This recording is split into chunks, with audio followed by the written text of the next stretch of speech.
ایک صحابی ایسا بھی ہے جس نے کوئی نماز نہیں پڑھی، کوئی روزہ نہیں رکھا، حج نہیں کیا، کوئی زکوٰۃ نہیں دی، لیکن زمانے کے غوثوں سے افضل، ولیوں سے افضل۔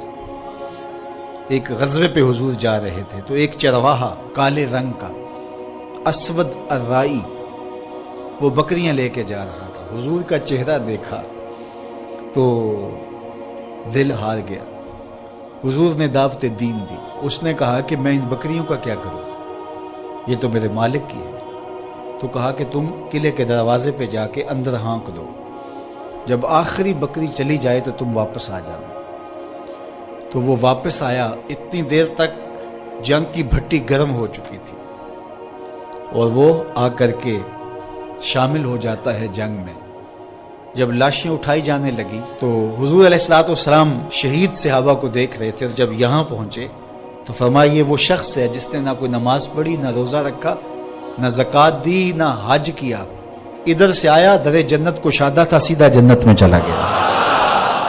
اس پروانے کا حال ہے اس محفل میں اہل نظر، اس پروانے کا حال ہے اس محفل میں اے اہل نظر۔ شب بھر میں پیدا بھی ہوا، جوان بھی ہوا، عاشق بھی ہوا، مر بھی گیا۔ آنے واحد میں در جنت کھلا تھا، پہنچ گیا۔ کوئی نماز نہیں پڑھی، کوئی حج نہیں کیا، کوئی زکوٰۃ نہیں دی، صرف حضور کو دیکھا ایمان کی نظر سے۔ قیامت تک آنے والے اولیاء، اغیاث، اوتاد، متقی، پرہیزگار، صدقہ و خیرات کرنے والے اسود رائی کے قدموں کی خاک تک بھی نہیں پہنچ سکتے۔ اقبال خراج پیش کرتے ہوئے بولتا ہے، اسود از توحید احمر می شود، خیش فاروق و ابو ذر می شود۔ یہ اسود رائی کے بارے اقبال نے کہا۔ ایک نماز بھی نہیں پڑھی۔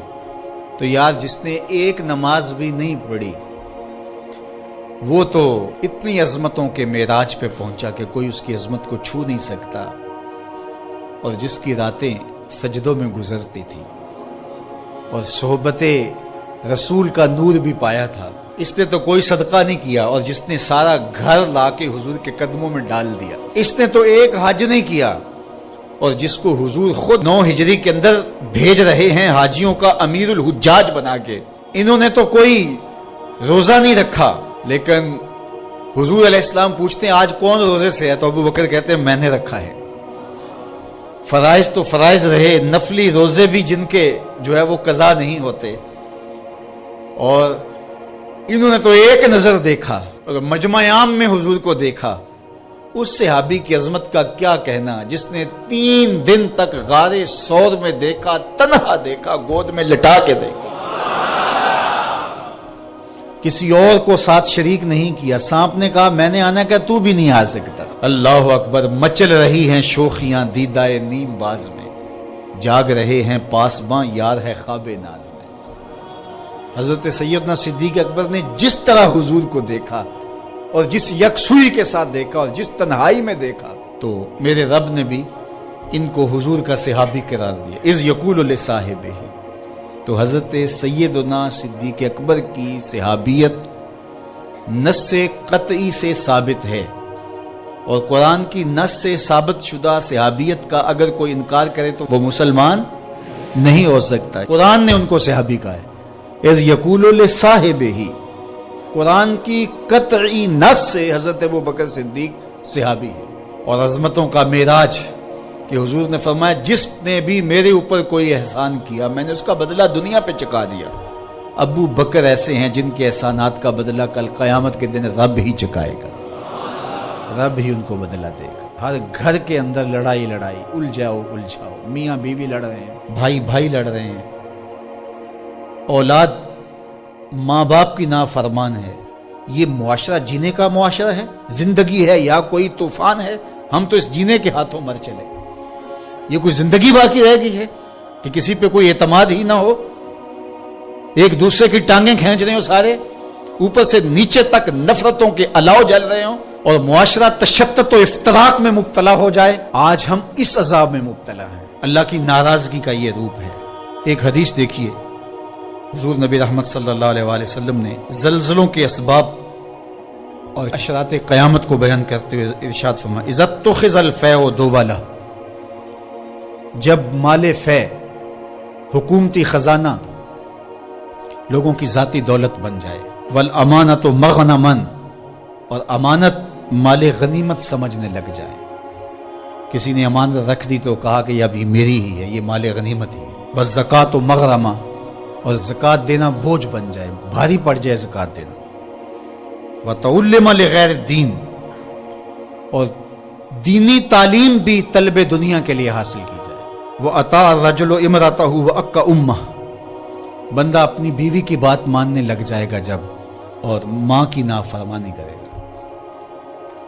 بیوی کہے کہ مجھے یہ چاہیے تو 1 منٹ نہیں لگے گا، قرض بھی اٹھا لے گا. اور ماں کہے تو 100 بہانے کرے گا، حالانکہ ماں تو کہتی نہیں ہے.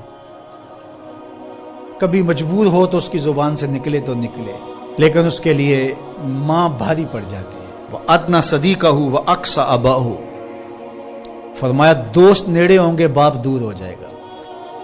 دوستوں کو ملنے جا رہے ہیں، دوستوں کو وقت دے رہے ہیں، لیکن باپ سے دوری ہو جائے گی. وَظَهَرَتِ الْأَصْوَاتُ فِي الْمَسَاجِدِ، اور مسجدوں میں آوازیں بلند ہونا شروع ہو جائیں گی. مسجدوں کے تقدس کا، اللہ کے دربار کا ان کو خیال نہیں ہوگا. ڈی سی کے کمرے میں جائیں گے تو مؤدب ہو کے کھڑے ہوں گے، لیکن اللہ کے دربار کے اندر ان کی وہ کیفیت نہیں ہوگی. وَصَادَ الْقَبِيلَةَ فَاسِقُهُمْ وَكَانَ زَعِيمُ الْقَوْمِ أَرْذَلُهُمْ، قبیلے کا سردار فاسق ہوگا اور قوموں کے سردار ذلیل ترین لوگ ہوں گے، غنڈے سردار بن جائیں گے. ہر شاخ پہ الو بیٹھا ہے، انجام گلستہ کیا ہوگا. جب وزیر جا کے مسجدوں کے دروازوں پر رقص کر رہے ہوں گے تو اللہ کی رحمتیں اتریں گی کہ قہر و غضب اترے گا. وَأُكْرِمَ الرَّجُلُ مَخَافَةَ شَرِّهِ، لوگوں کی عزت ان کے شر سے بچنے کی وجہ سے کی جائے گی. وَظَهَرَتِ الْكَيْنَاتُ وَالْمَعَازِفُ، گانے والیاں بجانے والیاں عام ہو جائیں گے، ان کو ایوارڈ دیے جا رہے ہیں. گانا بجانا یہ ایک آرٹ بن جائے گا، فن بن جائے گا. وَشُرِبَتِ الْخُمُورُ، اور شرابیں پی جانے لگیں گی. وَلَعَنَ آخِرُ هَٰذِهِ الْأُمَّةِ أَوَّلَهَا، اور اس امت کے آخری لوگ پہلے بزرگوں پر لعنتیں ڈالیں گے. آپ سوشل میڈیا اٹھا کے دیکھ لیں، 20-20 25-25 سال کے چھوکرے بیٹھے ہیں اور گالیاں کبھی امام غزالی کو دیتے ہیں، کبھی امام بخاری کو دیتے ہیں، کبھی بازید بستامی کی پگڑی پھاڑنے کی کوشش کرتے ہیں، کبھی ابن عربی کو کافر کہہ رہے ہیں. اور وہ داتا گنج بخش علی حجویری کہ اقبال نے کہا تھا خاک پنجاب از دمے او زندہ گشت، پنجاب کی دھرتی نے ایمان کا نور جس وجود سے پایا ہے وہ علی حجویری کی ذات ستوتا سے. ان کو گمراہ بولا جا رہا ہوگا، کوئی اصحاب رسول کی دشمنی میں لگا ہوگا، کسی کے سینے میں اہل بیت کا بغض پل رہا ہوگا. فَلْيَرْتَقِبُوا عِنْدَ ذَلِكَ رِيحًا حَمْرَاءَ وَزَلْزَلَةً وَخَسْفًا وَمَسْخًا وَقَذْفًا، فرمایا جب یہ کیفیتیں ہو جائے تو پھر زلزلوں کا انتظار کرو، پھر سرخ آندیاں چلیں گی، پھر زمین میں لوگ دھنسیں گے بھی، شکلیں بھی تبدیل ہوں. تو کیا یہ زلزلے کے جھٹکے اللہ کی طرف سے تنبیہات نہیں ہیں؟